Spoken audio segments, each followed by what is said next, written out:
Yo, welcome to another episode of the Give and Go podcast. We got myself, Rajan Sharma. We got my boy, Jordan Taylor. And we have good in the hood. Hey, it's all good in the hood, except for, winter finally decided to show up here in the West Coast. But Jordan, you know who else decided to show up? Who we got today, Raj? What you got for me? Oh, we got the commish himself, Mr. Draydan Power. Hello, gentlemen. Thank you for having me on once again. Mr. Commish, the head founder of basketballers.com, our one and only sponsor, joining the pod today to talk some juicy basketball news with us and break down the latest and hot topics. Dre, good to have you on the pod. Yeah. Thank you very much. I will say I got to give props to Adam Crooney. May have been the original founder of the website, but co-founder. I actually want to clarify for y'all. It's basketballers.ca. We are in Canada still, Jordan. God damn! Shit, man! We're gonna lose our sponsor because of me. Sponsor removed. That's it. Look, you blew it. we're getting fired. Sponsor removed. Sponsor removed. That's how it works. That's great, guys. No, I'm happy to be here. I'm looking forward to having a couple good discussion points. As you guys know, we were getting warmed up a bit, and the content was flowing. So time to start recording, I guess. Yeah, no doubt, man. So before we even get started with the main rundown here, I just want to talk to y'all a little bit about the All-Star selection process here. So we've had the starters announced, and we've had the reserves announced, but the NBA decided to give two other people a special invite to the All-Star game. They gave Dirk Nowitzki and Dwayne Wade a special invite to the All-Star game. So they will, in fact, be playing in the All-Star game, even though they were not voted in or selected by the coaches as a reserve. Drake, can we just start with you? What are your thoughts on this, man? Nope. No, not there on it. No. I get where the media is coming from. Some people are saying a classy move. Adam Silver himself has selected these two guys to join the All-Star game, but I have so many reservations with this. First off, these guys are bona fide All-Stars. They don't need to go to another All-Star game to solidify their spot in the Hall of Fame. We know they're going. Everyone knows they're going. And also, how do you draw the line? Now, where is it that some guys are going to get these All-Star nods late in their career just for playing, and some guys aren't? And is it all of a sudden an All-Star snub means that someone who wasn't grandfathered in is being yet again a perennial All-Star for 20 years, only to sit out for the last 3? I just don't get it. I just don't get what this symbolizes moving forward for the NBA, and I don't get whether this is going to count towards their All-Star totals in their career review.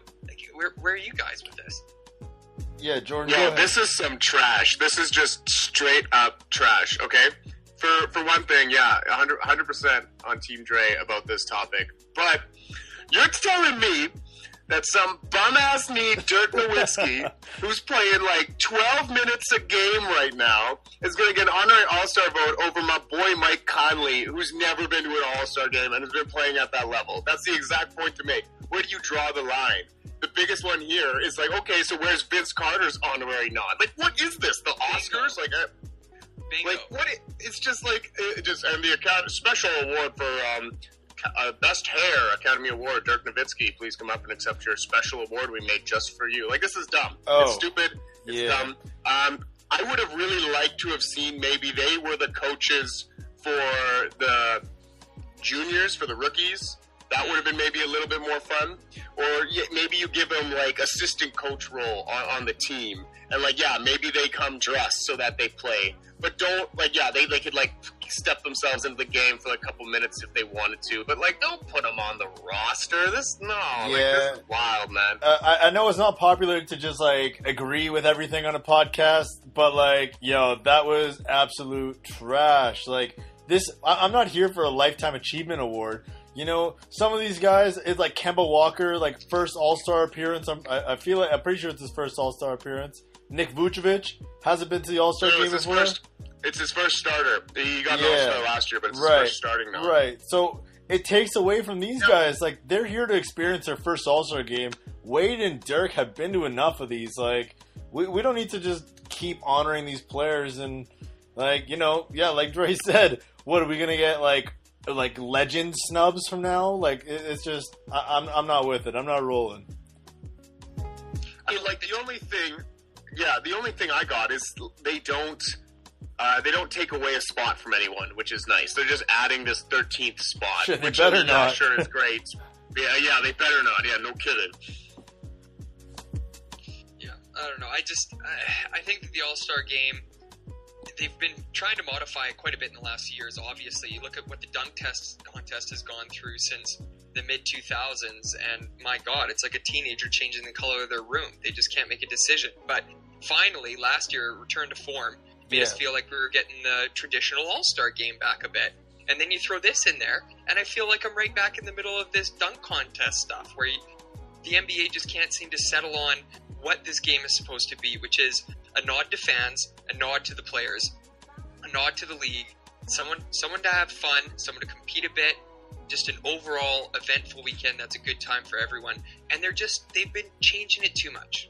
Yeah, like... Yo, Dre, what is more important to the NBA? A nod to the players or a nod to the fans? What ranks higher? Well, what's more important to the NBA? Nod to the fans, for sure. I mean, the client's always right? Customer's always right. The fans are your customers. That's the only reason that fan voting has stayed in. Now, I think it was a really good change, them to do the fan split with the coaches and the players and everything, but I still think that the NBA is trying to cater to the fans, and the players want to be respected as an all-star. So there's always going to be some tension there. Yo, if the fans were always right, Dwayne Wade would have been a starter, and I'm pretty sure Yao Ming would have been a starter again this year. You know what I mean? Like, yeah, touche. Bring him back. All right, guys. Well, I think that's enough about this. I think we were all in agreement that they had fixed it. This sucks. They had This fixed it, sucks. but you done broke it again. So, all right, back to the drawing board. Until then, let's give and go. Basketballs and sixes of give and go.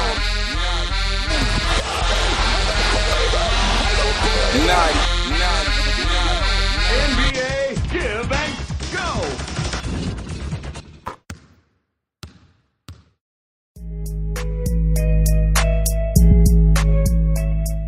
And we are back to the Give and Go podcast. We are here with Jordan and Dre, as we had mentioned before. And we're here to talk about the All-Star Game. We talked about a couple people that got the special invites earlier, but now we want to go through and talk about the actual lineups themselves. So I'm going to start with the Eastern Conference, and we had in the starting five, Kyrie Irving, Kemba Walker, Kawhi Leonard, and they were joined in the front court by Giannis Antetokounmpo and Joel Embiid in the Eastern Conference. And boys, I want to also get your thoughts on the reserves as well. So I'm gonna list off the reserves, and I want to get your thoughts on who is the biggest snub in the Eastern Conference. So the reserves for the East are Blake Griffin from the Detroit Pistons, Nick Vucevic from the Orlando Magic. Shout out to Orlando, first time All-Star, Nick Vuce. We had Bradley Beal from Washington, Ben Simmons from Philadelphia, Kyle Lowry from the Toronto Raptors, Chris Middleton from the Milwaukee Bucks, and Victor Oladipo from the Indiana Pacers, who unfortunately went down with an injury, and has now been replaced by D'Angelo Russell. So, Dre, I want your quick thoughts here, man. What do you think of the All-Star? Do you have a special shout out for anybody from the East that made the list here?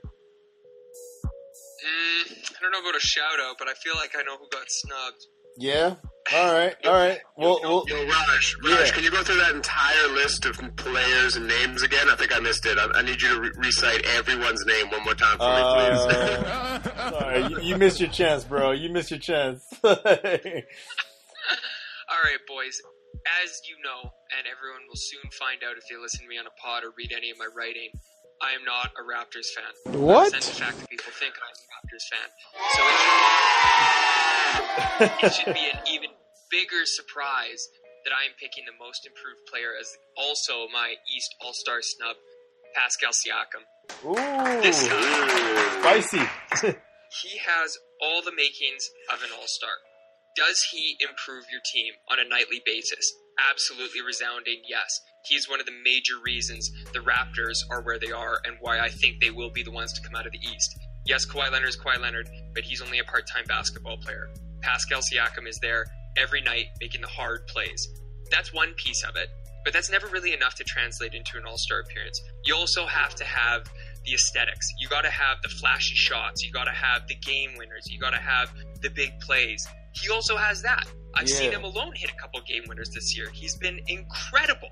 And it's just to say that, oh, he's too young or he's still up and coming, if you just take a sample size of this season alone of all the Eastern players, he is one of the All-Stars. And that's what I truly believe. Yeah, you need that storyline to go with it, right? I think he's got that part covered for sure. Yeah, I would have liked to see him there. Jordan, how about you, man? Who do you think was the biggest snub out of these guys? Yo, Dre, I'm going to hit you real quick with your snub. Pascal Siakam is not an all-star. What? He won't ever be an all-star. Bruh. Look, I love the dude too, but he's basically a hustle play guy. And yeah, like you said, he's not flashy, so he's never going to be able to do it. He is successful because Kawhi Leonard also plays on that team. He garners a lot of attention, and Kyle Lowry also garners a lot of defensive attention that allows Pascal Siakam to succeed and excel. Don't get me wrong, I agree. Dude's dope player. But is he all-star level? Well, I don't know. Alright, jumping over from me. Really, when I look at this roster, I look at the players who made this list. I mean, Depot was obviously deserving. D'Angelo, super deserving to come up. There's two guys on this list, and you guys can fight with me for this, about who I don't think should be here. Kyle Lowry, another Raptor, and Chris Middleton. Now Kyle Lowry has been injured with back problems. He's shooting less than 35% from the three-point shooting range this year. A lot of games he's kind of disappeared, and people have been wondering, age, back problems, what's going on. This was not an all-star year for Kyle Lowry. I think it was another good year, and yes, he had 9.4 assists per game, career high this season for him, but I just don't think that that's all-star level numbers. Looking at Chris Middleton, same thing with Giannis. I mean, yeah, he scores 20 points or whatever. He's been doing it for a couple of years. You might be able to make the case for him. So, who on the East goes into that spot, either with Kyle Lowry or Chris Middleton? That's got to be Jimmy Butler, man. That's got to be Jimmy Butler. Last year, how do you not get this guy in the All-Star game? The only reason I say this is because Jimmy Butler was so hungover. He was so hungover for the All-Star game that he just said he wasn't going to play because he was resting for the regular season. You know how messed up the night before you got to be like, nah, man, I ain't going to play in the fun game. I'm just going to sit here and wear these sunglasses on the bench. Like, we need this guy. This guy's got the attitude. Sure, he got traded from the West to the East, but he's been balling out in Philly. And why not we give Philly 3 All-Stars? Why not? Fight me if I'm wrong. I would not give Philly 3 All-Stars. They're, 5th place in the conference with, their supposed big 3? Jordan, I don't know about that one, man. And Kyle Lowry plays for a team that had the best record in the East basically throughout this entire season, and the best record actually in the entire NBA for a majority of the year, averaging, the second highest assist in the entire league. I definitely think that's an all-star, man. I don't know. Yo, Dre, can I get a fact check on the 76ers position in the Eastern Conference right now? Yeah, sure, just 1 second. Yeah, it's not worthy of 3 All-Stars. That's for sure. Here's my problem with Butler, okay? He's not a locker room guy. As you just said, what did we do last year when we gave him the All-Star nod? He sat it out, and he didn't even give anyone else a chance to play in it. He could have said, I'm resting a week before, 2 weeks before. He would have slotted someone in there who would have probably had their first All-Star appearance. absolutely reveled in the opportunity and may have gone on to have a big second half of the year because of it. He's been awful for the locker room for the Sixers. Well, not. He was awful for the locker room for the Wolves, obviously. He got traded. Rumors were flying that things weren't smooth there when he landed, and now he's coming up on free agency. People aren't going to give him a big check if he's not going to be a team player, and I don't think you want to give a guy like that an all-star nod. Yeah, he's been a friggin' menace on the Sixers too this year. He's already started drama. You heard about earlier. He's starting beef with his role and how he believes he should be the star player. I think he looks around and he's like, I'm the best guy here, even though he may be actually the third best player on the Philadelphia 76ers team. According to the All-Stars. Yeah, exactly. I wonder how much pain he's probably in seeing a Timberwolf make the All-Star team this year. You're not gonna surprise you yet, but he must be a little salty about that, knowing that he didn't make it. I wonder who could be on the Timberwolves. There's just so many options. Yo, there are a lot of options, Jordan. Come on, you got Air Canada, you got D Rose, you got Karl Anthony Towns. We'll find out a little bit later. We won't spoil it so soon. I want to let you know who. Jared Bayless, Robert Covington. Come on, man, we got options. Just to follow up on that one, Sixers are half a game ahead of the Pacers for fourth, so they're basically tied between fourth and fifth right now. Yeah. Fourth, not fifth. 3 All-Stars worthy. Nah. Does anyone actually have 3 All-Stars this year? Right. The only super team in the NBA, the Golden State Warriors. But, Jordan, Dre, I want to let you know who my snub is here before we get too carried away and jump to the Western Conference. I want to say that I do agree with you, Jordan, that Chris Middleton should not have made the All-Star team because I think that his teammate, Eric Bledsoe, is the one that got snubbed. Because Eric Bledsoe has been that second running mate for Giannis all year long. He's been a stud defensively. He's getting everybody involved, playing that point guard role. And I just think that he's had a better year than Chris Middleton, and he deserved his first All-Star nod. Tell me I'm wrong. That's a hot take. I like that. I like that almost better than mine. Dre, what do you think? I think if you're going to give another All-Star nod to anyone, especially if you're taking a buck away, put a buck back there, man. This is the best team in the league right now. Yeah, they are, man. Say, $1 spent is $1 earned. What? I don't know who says that, but I'm just gonna ignore that, pretend that didn't happen. Good. Oh man! All right. Well, how about we move on to the Western Conference then, boys? Your starters. I'll jump in with mine here because I'm just chomping at the bit to say. Hold on. Let me at least announce the starters first, Dre. Can't wait. All right. So the starters for your Western Conference is Mr. LeBron James as the leading vote getter. Last year it was Steph Curry in the West, but he's taken over the captain spot in the Western Conference now. Joining LeBron from the LA Lakers is a couple Warriors. You got Steph Curry from the Golden State Warriors. You got James Harden from the Houston Rockets. Kevin Durant, also of the Golden State Warriors. And Paul George from the OKC Thunder getting the start for the All-Star team in the Western Conference.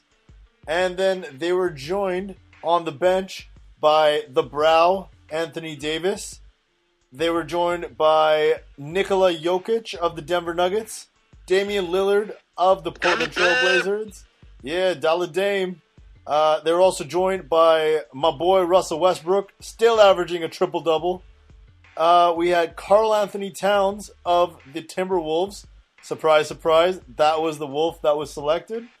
And then we were also joined by Klay Thompson of the Warriors and LaMarcus Aldridge of the San Antonio Spurs. So, Dre, I know you really wanted to go first here, man. So let me know, who is the biggest snub out west? All right, boys, I'm about to set off the fuse here. You ready for this one? All right, let's Give go. me Derrick Rose. Now, before you say anything, let me pitch my case, okay? All right. Obviously, he's got the story. As we said, that's a big piece of it. I wrote a piece about Derrick Rose after he had that phenomenal performance and an emotional post-game interview where he was in tears. As he feels that, rightfully so, he was basically kicked out of the league. And who other than Thibodeau would have given him a chance? Probably no one. And obviously Tibbs is, that's another story. But at least for that flash in the pan, Derrick Rose had a third, fourth, fifth, whatever you want to call it, chance at the league. And he absolutely has capitalized on it this year. Let me give you some facts, okay? All right. Highest point average since the 11-12 season with Chicago. Highest three-point percent shooting is in his entire career. And this isn't just chump change because he was garbage before. This is 41.1%. And he's knocking him down at 1.4 a game. Okay? So this guy is balling out. He's got his 4.7 assists. Okay, the 2.8 rebounds aren't great. But he is keeping the Wolves together in a time where they easily could have totally fallen apart. Karl Anthony Towns could have asked for a trade even if Butler went. But instead, it was something that the guys could rally around. So he's doing it for his team. He's got a great story. And he's putting up numbers that are decently respectable. And come on, you're going to give a nod to Dwayne Wade and Dirk Nowitzki, and you can't even give one to Derrick Rose? Like, he deserves it way more than either of those two. I know it's different, but still, Derrick Rose is my guy, man. Yeah, you've been on that Derrick Rose bandwagon for a long time, haven't you there, Dre? Oh yeah, that's an emotional story, and we've followed it along as it goes. This is back when we were big basketball fans growing up, and it's a fun thing to rally behind. Yeah, it's been amazing to see. How you gonna shit on me for 3 76ers who are in the playoff race, and then you're gonna go turn around and be like, "Yo, Minnesota, we're like bottom of the West. We get 2. What up, though?" Number 11. They're not the bottom. They're 11th. Yeah. The West is deep. Oh my God, 11th. Hey, I love a good story. Dre, you got me emotional here, man. We gotta get D Rose in the All-Star game, man. Fuck. Good point, Jordan. Yo, man, that's a tough one because, like, you know me, I'm also like a big D Rose guy, and like, yeah, you're right. D Rose is finally shooting the ball at an insane clip. He's really resurrected. It's Derrick Rose. Derrick fell, Derrick Rose, like back into NBA stardom. And I think this is his really setting year to say that, yeah, he's not only back, but he is back better than ever and involves his game in the process. Is it, here's the question again, is it an all-star vote? Is he the most deserving? And who does he replace on the snub? I mean, well, Jordan, can you, give me your biggest snub though, man. We'll talk about a replacement. I want to know who's your biggest snub. Yo, my biggest snub in the West? Yeah, that's easy. That's easy money. It's gotta be your boy, the guy who I trashed literally 2 weeks ago, Luka Doncic. Hey, yes. I am so glad that you have seen the light, Jordan. I'm so glad you've seen the light, and you can now follow our Lord and Savior, Luka Doncic, into stardom. Well, I mean, like, there's a lot of dudes who I'm looking at on my list right now. Devin Booker, but his team sucks. Donovan Mitchell and Rudy Gobert, but you can't put 2 guys on, and Donovan hasn't really come on until very recently in the month of January, figured it out. Tobias Harris on that LA Clippers team that started so hot, and is now just completely cooled off and about to walk out of the playoffs. And then, of course, you got your regular misses, Drew Holiday and Mike Conley. Like, please put these guys in all-star games, but it's just the point guards are so deep in the West, it's like you got to be, a generational type player to make the all-star game. So it's frustrating. So that's why when I look at it, I go, you know what? Generational, like I said last week, maybe I didn't think he was deserving of it yet. I think so now. Doncic, I think should be in that game. He's playing crazy clip, and he's a rookie, and he's 19, so it's anywhere to go but up. So, yeah, I'm going to change my tune on this. Sorry, Internet. I know I said, like, he wasn't deserving of that. It wasn't his time yet. But just kind of looking at everybody else, he just said, well, what are y'all waiting for? You're like, oh, like, I'm not taking my turn. It's best player available, right? So that's my thought there. Doncic, I'm ready to hear first. Let me give him go. All right, man. And you know what? I'd love to switch it up and give this to Gobert, but You know what? I gotta agree with the Luka Doncic pick. That's my pick too. Luka Doncic was snubbed so hard for this game. My boy, he's a generational talent. That's a generational rookie. We have not seen a player dominate this way as a rookie in a long time, Jordan and Dre. Like this. Why do you want to go with Gobert? Like what makes Gobert a better All-Star pick than Tobias Harris, Drew Holiday, Mike Conley? Like what is it about Gobert that you think is an All-Star quality? It's because of his defense? Like, fuck, put Draymond Green in that list. You know what I mean? Like, it's definitely the defense. I would say it's the defense for sure. Because he's played consistently, and he's not a slouch on offense either. He's averaging like 15, 16 points a game. He's got like the 12, 13 rebounds, 2.5 blocks. Like, he's anchoring that team, and I think he deserves a spot, but not as much as my boy Luka. Luka's step back 3-pointers, so by assists, that measurement, rebounds. Hassan Whiteside should be an All-Star. Nah, he's not as consistent as Gobert. That's the issue. Averages are averages, man. He's 12 points, 12 rebounds, and 1.5 blocks a game. He's just underneath Gobert. You can't tell me that's not different. That extra block does it for me. Oh my God. And he does it on a nightly basis for the Utah Jazz. I don't even know what spot. Are the Jazz in the playoffs right now? I feel like they're getting close. Dre, I don't know if you got any stats for me. Dre, can I get a fact check on that? Yeah, just give me a second here. We got the Utah Jazz in 7th. Oh, baby. That justifies the Gobert right story a little bit more. Thanks for the fact check, Dre. No worries. You know, I'm ready for a top 16 on playoffs. That's another pod, but I'm ready for a top 16, man. Oh, man, we've been ready. We've been ready. I know the Eastern Conference is not ready, but the West is definitely ready. So, can I ask you guys, we're going to get a little salty in here, and I just want to know, Dre, we'll start with you. Who do you think of all the All-Stars selected this year, and I'm not talking about the special, the senior All-Star selections and Wade and Dirk. I mean, the guys that actually got voted in and deserve to be in the game. I want to know who you think is the least deserving All-Star this season.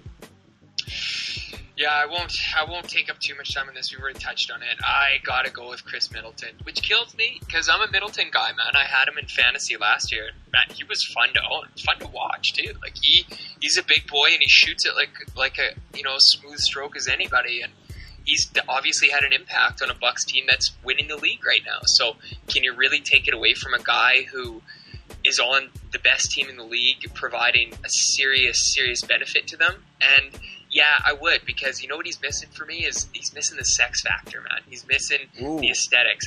I don't look at him and go, damn, there's another Middleton highlight. That's great. He's like, he gets sprinkled in on the highlight package, and then you look at his line. He's 35 and 8. Yeah. I don't saw him shoot one shot in the highlight package. There's nothing flashy about him. So if I had to take one away, man, it kills me, but I'd probably take Middleton. And you know what?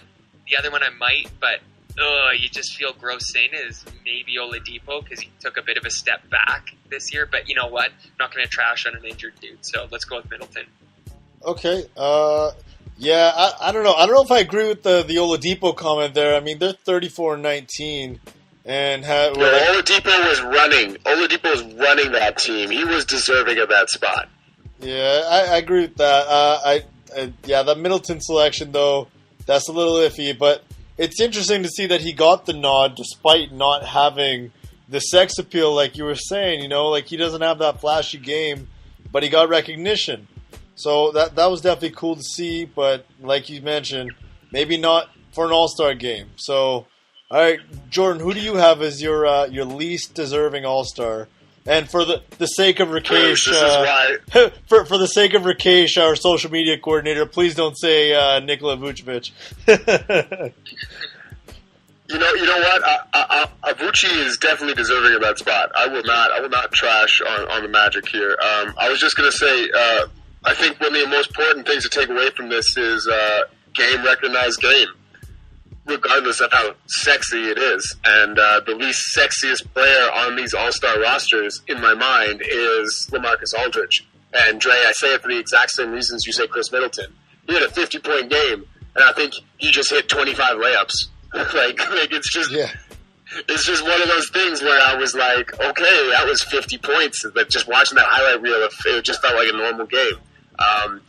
San Antonio being, I don't know, 5th in the West, it'd be very hard to not give him an all-star. I love my boy Double D. DeMar DeRozan, he's playing well for San Antonio out there, but he's had some up. He was really hot at the beginning, but then he's definitely, quieted down a little bit as they've adjusted their game.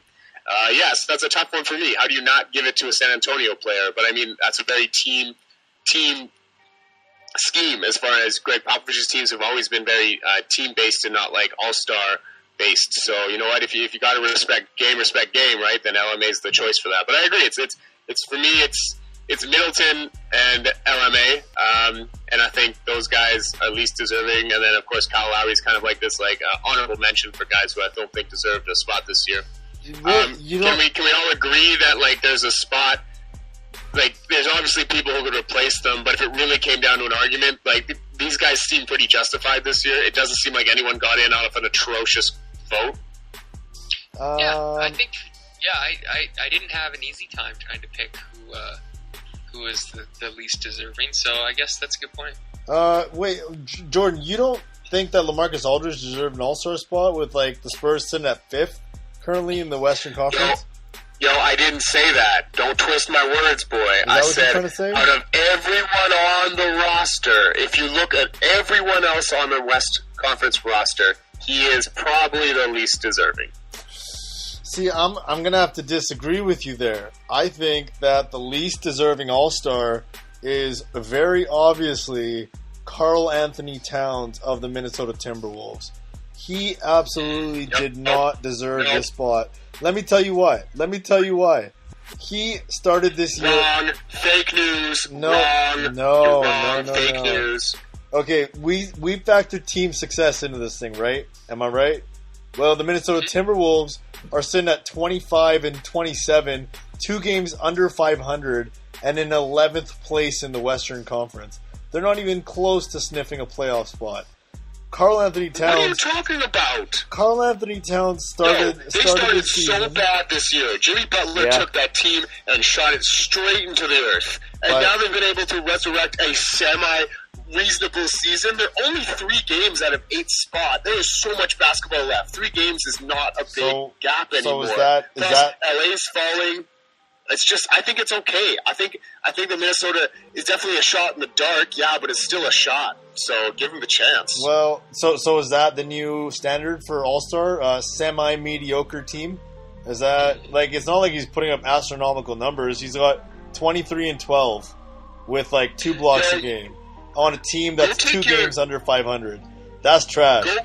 That's trash. Go take your freaking team game things and go play in a little tournament 3-on-3 like the NHL game does if you care about the team so much, man. It's individual player accolades, and that's what we love seeing about the All-Star game. That's why I'm talking about LMA not being deserving, because he's on a good team with a good system that doesn't rely on flashy stats or ISO-heavy ball like Houston does. It just relies on good old-fashioned fundamental basketball.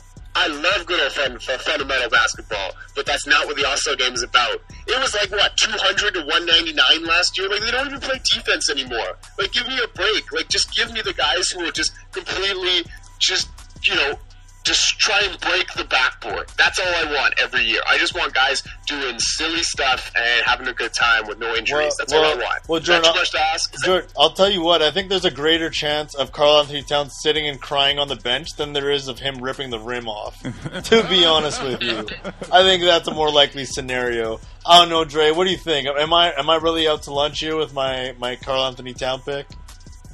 Yeah. He could be a better pick than Middleton, honestly. The thing is that whether we think about it consciously or not, you have to factor in winning into the conversation. Otherwise, why has no one this season mentioned Devin Booker as a snub? Like, the guy is playing unbelievable. Yet, because he's on the Phoenix Suns, and they're a bit of a joke, he doesn't even get a consideration for this kind of event. And it's because of his team success, or lack thereof. So, I mean, yeah, obviously you try and look at an isolated event of a player and the stats that he can put up and the highlight plays and maybe his personality on and off the court. We all know that helps Joel Embiid. Totally. But when it comes down to it, winning makes you an all-star. That's what an all-star is. Yeah, and you know how hard we trashed this dude at the start of the season when he was literally crying about Jimmy Butler? Like, he was just so soft, and I can't really stand it, man. I don't know. I'd be upset if my teammate banged my girlfriend. I'd be pretty upset. Just saying. Yeah, that's fair. But he had obviously a god awful start to the season, and I would be surprised if any of his stats are even close to what they were in his career. But he's above him. He's above him in everything except for field goal percentage and 3-point percentage. He's only down by a couple points there, but career highs in points, career highs in rebounds, career highs in assists, career highs in blocks. He's career high in free throw percentage.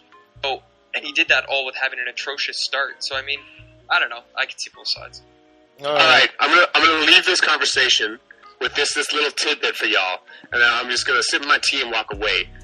Kevin Garnett, who the Minnesota Timberwolves, did not make the playoffs from the year 2005 until 2008 when he was traded to Boston. Kevin Garnett averaged just a shade under 22.5 points per game and over 13 rebounds a game, playing for that Minnesota team that didn't make the playoffs. He made the All-Star team every year. Every freaking year. So don't tell me that Karl-Anthony Towns ain't deserving of that based on his individual accolades. That's it. I'm dropping the mic. That's all I gotta say. All right? Yeah. I don't know if Karl-Anthony Towns is quite, all-time great level like Kevin Garnett was, but I'm gonna let you just walk away with that one. That's fine. Well, we got one last talk. Stats. We got one last topic to talk about here, and this guy is in the running for an all-time great position, potentially later on in his career. I want to talk to y'all about this Anthony Davis absolute fiasco. Dre, you and Adam Kroon recently wrote an article about this on basketballers.ca. Do you mind breaking down what's going on with Anthony Davis, the brow? Elevator pitch Anthony Davis. So Anthony Davis, represented by Rich Paul of Clutch Sports, also uncoincidentally represents LeBron James. Then Rich Paul leaks, directly violating the CBA, that Anthony Davis wants to be traded. Okay, so that's your first mistake, but fair enough. You got to make something happen, and sometimes you got to break a rule to get what you need. So Anthony Davis is now demanding a trade. Public knowledge, he gets fined $50,000, which is a big whoop-de-doo for a guy who makes, what's he up to, 23 to 27 mil a year, something like that. So, a drop in the pond. Then it follows that Rich Paul, my guess, has also leaked to ESPN that not only does he want to be traded, he will not go anywhere that's not the LA Lakers. And if you do trade him somewhere that's not the LA Lakers, he said, nah, just going to be a rental. You get 1 year of Anthony Davis, and now I'm going to the Lakers. Essentially shooting down any trade value he may have had after demanding it. So now you get teams like Houston, very interested in it. Boston, very interested. Teams that are contenders, places where he could go to win, which is reportedly what his issue was. And he's already said, nah, only going to LA, according to rumors, which, as I would guess, probably leaked by his agent himself. Mm-hmm. Totally, man. And the latest reports here are that he's apparently given the team a list of 4 teams that he's willing to maybe sign a long-term deal with. And those 4 teams were the Lakers, the Bucks, the Clippers, and the New York Knicks. So that's what we're hearing today from Woj. Yo, that's an interesting list. Out of all the teams that Anthony Davis could say he wants to play on, that is a really wide-ranging list in talent and skill right now. Yeah. Yeah, totally, man. It's interesting to see the Knicks on that list. And the Bucks. I don't know if the Bucks really have the pieces to get a deal done, because the reported deal out of LA is absolutely bonkers from what I've seen. Just reading out a Woj tweet that we got about 15 minutes ago, the latest offer is just straight up Kuzma, Ball, Ingram, 2 first-round picks, and maybe some salary fillers for Anthony Davis and Solomon Hill's contract. So, apparently... Yo, you might as well trade the Lakers for Anthony Davis. The entire team. Literally, it's... They're trying. Yeah. Move LA to New Orleans to make a second franchise and start a new franchise in LA with Anthony Davis and LeBron and fill the rest with, I don't know, whoever else you can get for, 2-way contracts from the G League, because that's all they'll need. I got some more breaking news for y'all here. Live, actually, I'm like literally getting these tweets on my phone right now. But apparently the Pelicans need to be blown away by a deal to trade Davis before the deadline. And they were very close to this Lakers deal, but some of them pulled back on pulling the trigger because of LeVar Ball. That is right.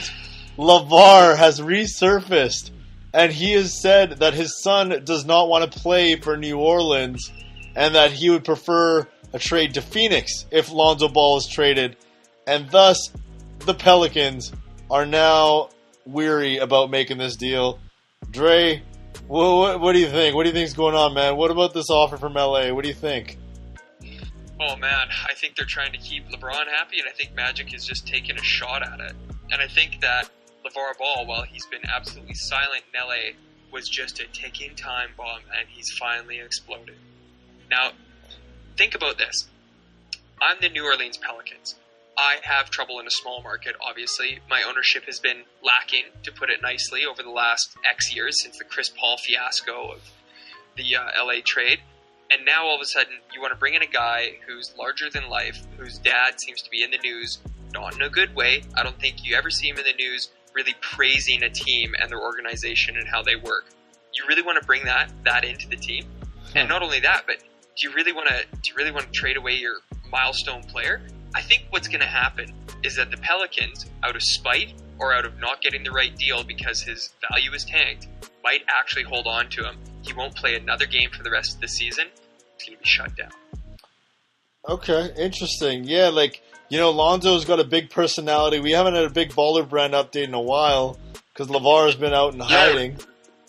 Yo, didn't you? Oh, sorry. I have news on the big baller brand front. We do have a big baller brand update this week, actually, from your host, Jordan Taylor. Hello, my name is Jordan Taylor, and this is the big baller brand update of the week. What do you got, Jordan? Did you know that Big Baller brand has now expanded into bottled water? You can buy Big Baller brand bottled water. So BBB BW. Yeah, we still talk about water. Maybe I'm not. Maybe I'm just thirsty. You never know. This has been your Big Baller brand update of the week. Oh my god. Well. Oh my god. Big bottle brand. Okay. Big bottle brand. All right, hold on. Let's get back to basketball here. Jordan, I want to ask you about some other team that was not listed here, because I think one of the main reasons why the Pelicans are holding out on doing an Anthony Davis trade is because of a potential Celtics package in the offseason. Now, I know that Anthony Davis's father has been on record saying, I would never want my son to play on a team like the Celtics after what they did to Isaiah Thomas and how he felt they did him dirty. But if there's any team that could beat the package that the Lakers are putting together, in my opinion, it could be a Celtics package around Jason Tatum. Jordan, what are your thoughts on that?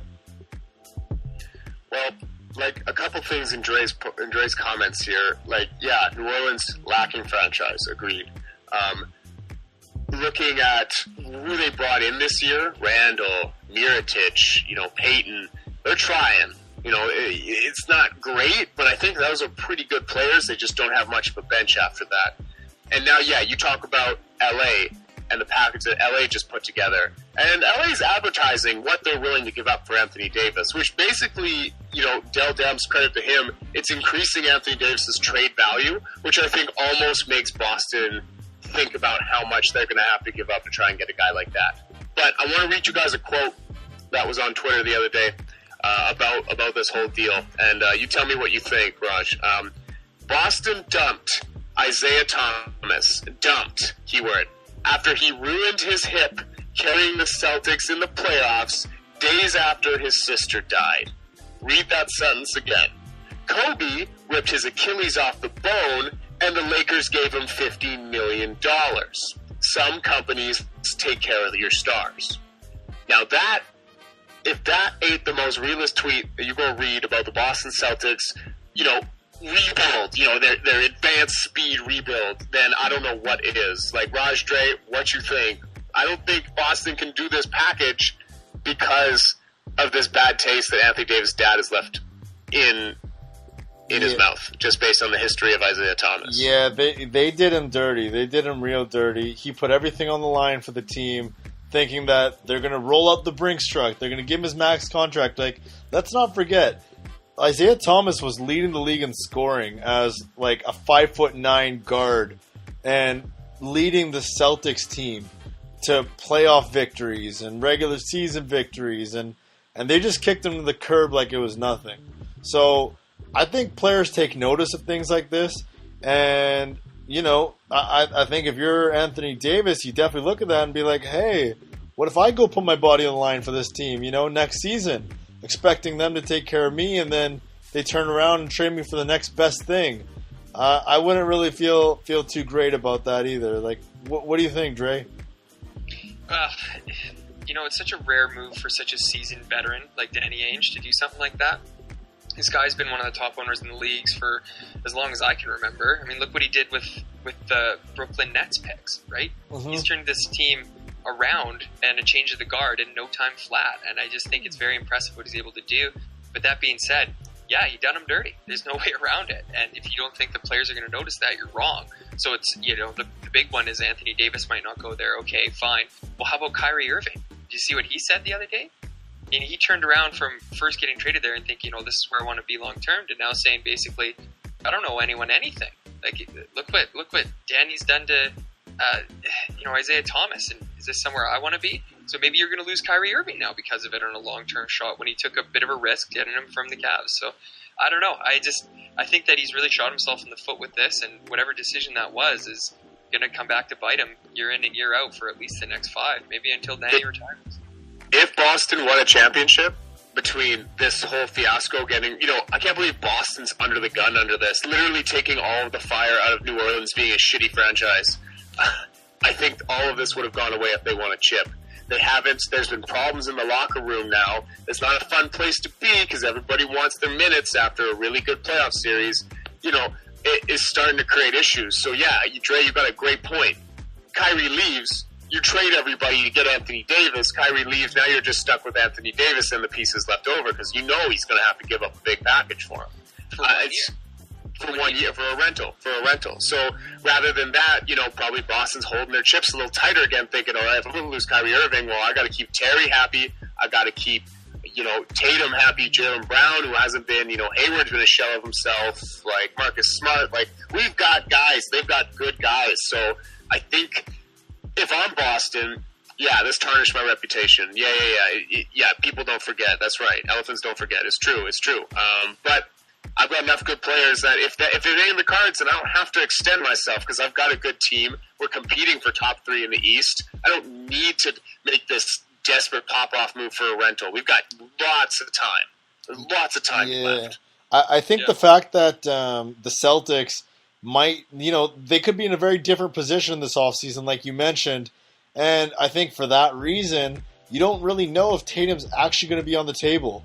So I think the Pelicans are really shooting themselves in the foot also by not taking this Laker deal now. We'll see what happens between now and Thursday, but at the moment it seems like they're not really going to take this package of young players, draft picks, and salary cap relief in hopes of seeing what the grass looks like on the other side. There's always the grass is always greener on the other side. And I think that's what the Pelicans are they're chasing after this luxurious green grass that may not exactly be there. So we'll see what happens. We've got now 3 days till the trade deadline. From it's 8:25 here on Monday night.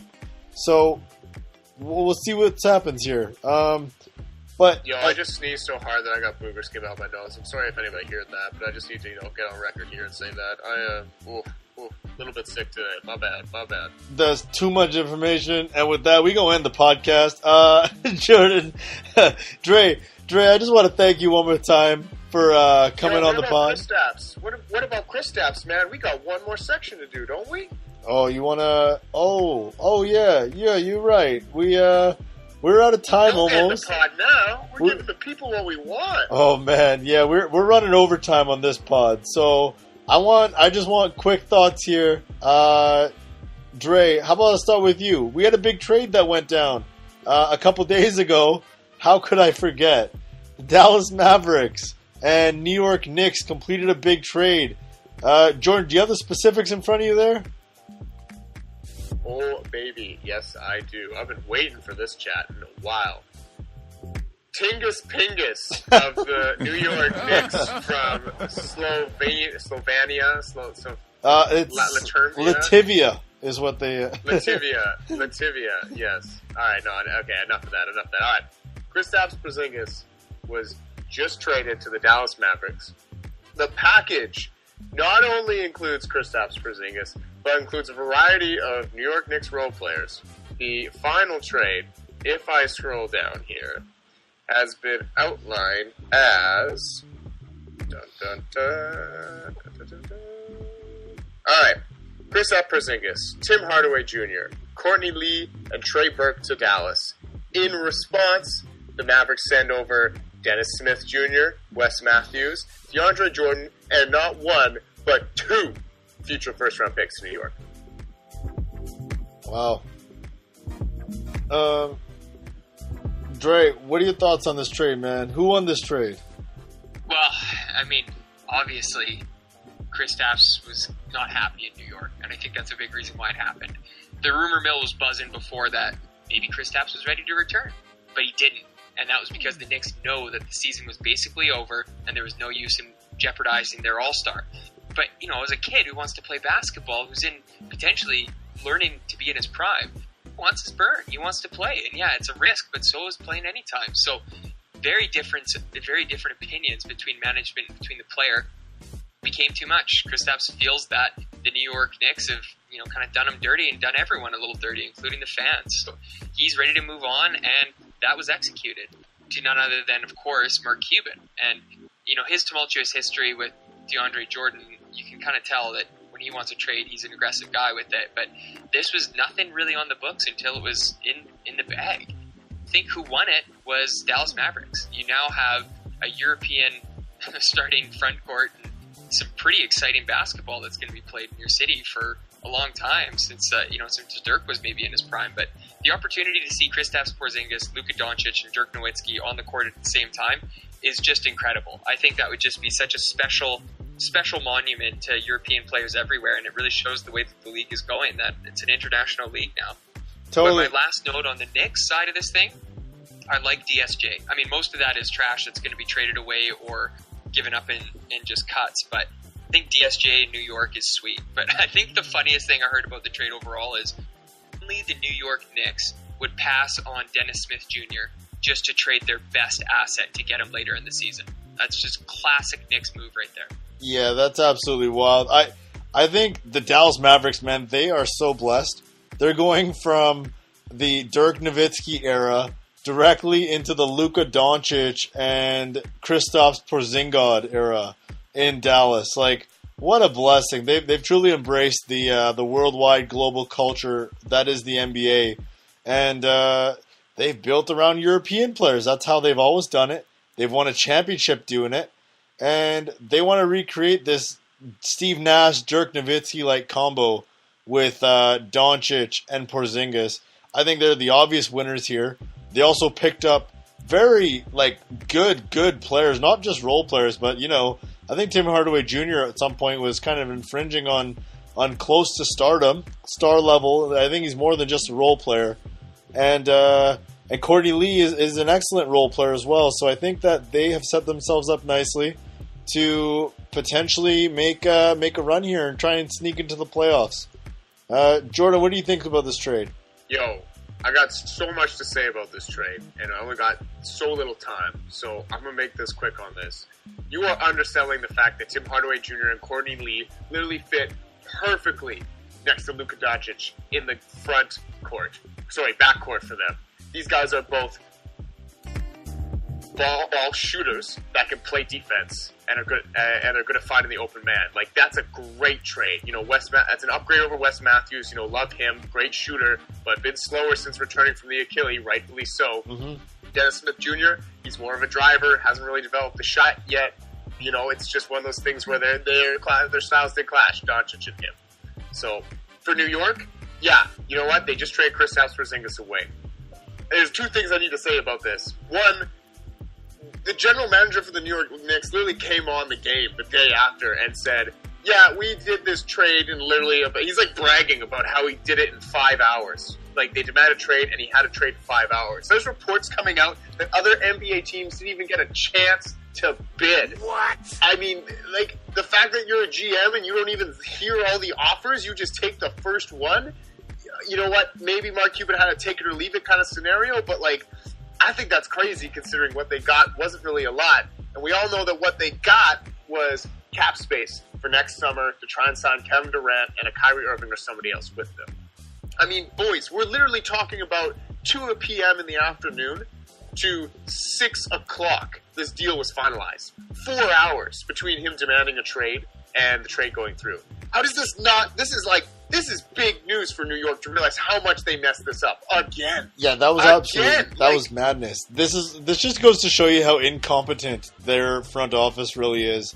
You know, they literally go and just trade away their franchise cornerstone at, like, the blink of an eye. You know, this seems like more of an ego kind of issue. I feel like they're like, oh, you don't want to play for us? Well, screw you then. We're just going to trade you. And just literally gave him up to the first person that called. Like, that was absolutely very New York insane. State of mind. Very, very New York state of mind. That's definitely New York state of mind in today's current landscape. All right, man. Well, that's all the time we've got today in the pod. Dre, I want to thank you once again for coming on. It's always a pleasure to have you, my man. Thanks for being here, boys. I had a great time, and I'll sign off with one of Luka Doncic's nickname, according to Basketball Reference, Swaggy L. Oh, no. That's terrible. Dick. I hope that's terrible. Swaggy L. No, sir. Thanks, boys. Had a blast. All right. Thanks, Dre. Jordan, take us away, man. Yo, this has been another fabulous episode of the Give and Go podcast with your hosts, Raj and Jordan. And don't forget about our guest host, Dre. Don't forget about Dre. You can find us on social media, wherever you have social media now. We're on Facebook, Twitter, SoundCloud. We're even on YouTube at Give the letter N Go Podcast. You can listen to podcasts on iTunes, Google Play Store, or wherever you listen to download your favorite podcasts, including Podcast Addict. Now remember, kids, we've given you the information. Now go do something with it. Remember, don't ask for a trade from New York unless you really want it to happen. There's no bluffing in New York anymore. It's a thing. Give and go.